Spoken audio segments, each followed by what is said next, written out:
Là, je suis devant un biodigesteur. Enfin, presque. Le principe du biodigesteur, c'est de reproduire ce qui se passe dans l'estomac d'une vache. C'est-à-dire d'un côté produire du biogaz et de l'autre un super fertilisant.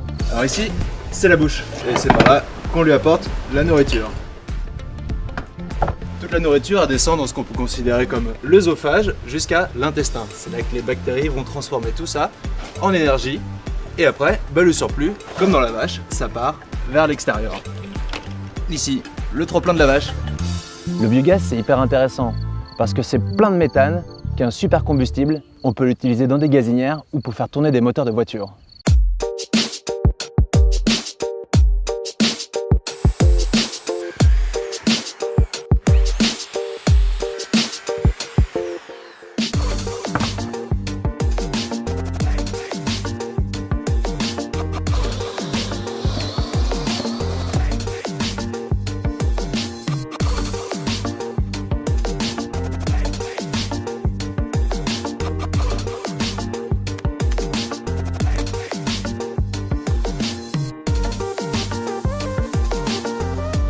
Ça ressemble un peu au beurre de cacahuète.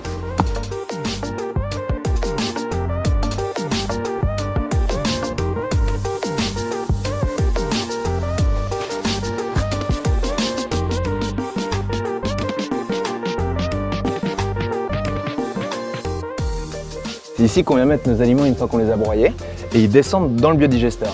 Là, il va y avoir la réaction qui va transformer les aliments en partie en gaz pour la cuisine qui va sortir par le haut.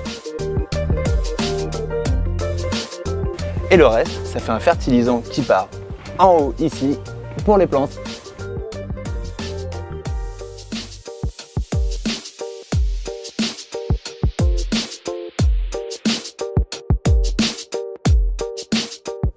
Alors, voici là on a mis un peu de digesta.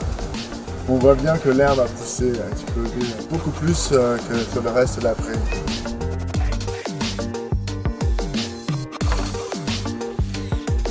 On va garder nos bactéries bien au chaud parce que plus la température est élevée, plus les bactéries se développent rapidement à 35 degrés. Donc on va s'isoler avec 50 cm de liège tout autour.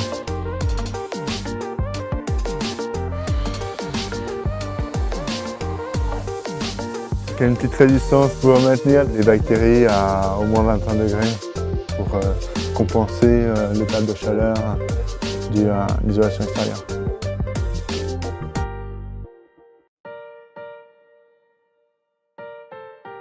Ce qu'il faut surtout pas faire sur un système vivant, c'est un trou dans l'estomac. Nous, c'est ici qu'on vient récupérer les gaz pour les filtrer.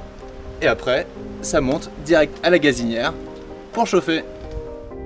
Le biogaz est composé de CO2 et de méthane essentiellement, mais aussi de vapeur d'eau et de H2S, du soufre, qui ont posé problème de corrosion. Du coup, on enlève l'eau dans cette petite boîte, l'eau va condenser, on va pouvoir l'évacuer. Une fois qu'on a enlevé l'eau, on va enlever le H2S, le soufre, par un petit filtre à billes d'argile. En fait, la H2S va se fixer sur les billes. Et enfin, on va pouvoir envoyer le biogaz vers la poche de stockage. C'est un ballon de 150 litres qui est initialement prévu pour l'eau, là qu'on va utiliser pour le biogaz.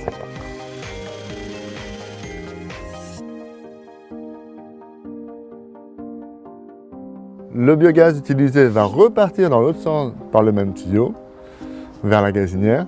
Du coup, cette partie du circuit est un cul-de-sac. La soupape de sécurité qui va libérer le gaz une fois qu'il dépasse 100 millibars. Si la pression devient trop importante dans le ballon de biogaz, le biogaz s'échappera doucement par ici.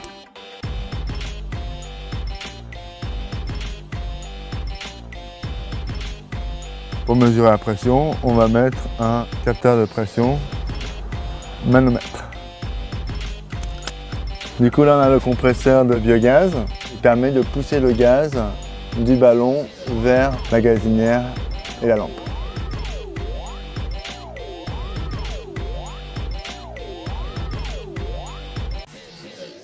En fait pour le biogaz il faut des injecteurs plus gros parce qu'il y a un mélange de CO2 et de méthane. Donc il va falloir envoyer plus de gaz pour avoir la même flamme. Sur une gazinière classique, on peut simplement enlever l'injecteur Pour la sécurité, on va introduire un anti-retour de flamme. C'est simplement un bout de métal qui va permettre de refroidir la flamme avant qu'elle remonte dans le tuyau jusqu'au ballon.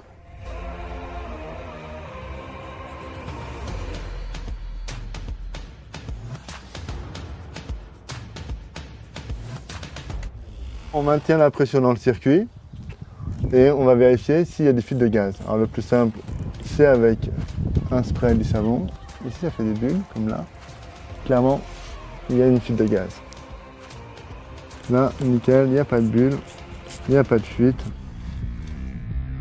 Nickel. On va prendre une petite quantité de bouse de vache pour ensemencer, mettre les bactéries. Et on va la rendre liquide pour qu'elle passe dans les tuyaux. Après, il faut donc lui donner régulièrement à manger, donc tous les jours c'est le mieux. Une fois par semaine, on maintient notre population. C'est vrai que si on s'arrête pendant un mois, il vaut mieux remettre un peu de bouse de vache. L'idée c'est rajouter un maximum de matière organique, parce que c'est celle-ci qui va nous donner du biogaz. On fait les dents du biodigesteur. On lui boit à manger pour que ça se digère plus vite. Avant c'était de la banane. Le Canal 3 d'ailleurs. Tout ce qui est ligneux en fait, qui est assez dur, il va mettre beaucoup de temps à digérer, il va tendance à boucher le système, et on va préférer le mettre dans le compost. Tout ce qui est putricible, on va déstructurer le compost, là ça va être intéressant parce que c'est liquide, ça va baigner dans le liquide. Des épluchures, de l'huile. Qu'est-ce qu'on va pas mettre? Tout ce qui est animal, les graisses, ça va produire beaucoup de biogaz, mais on va en mettre en petite quantité, sinon ça a tendance à acidifier le système. Ça se complète bien entre le compost, plutôt des choses dures et secs, le digesteur, c'est plutôt des choses molles et humides. Ça y est, on a pris notre biogaz, on va pouvoir le brûler. Avec 1 kg d'épluchure, j'ai 30 minutes de cuisson.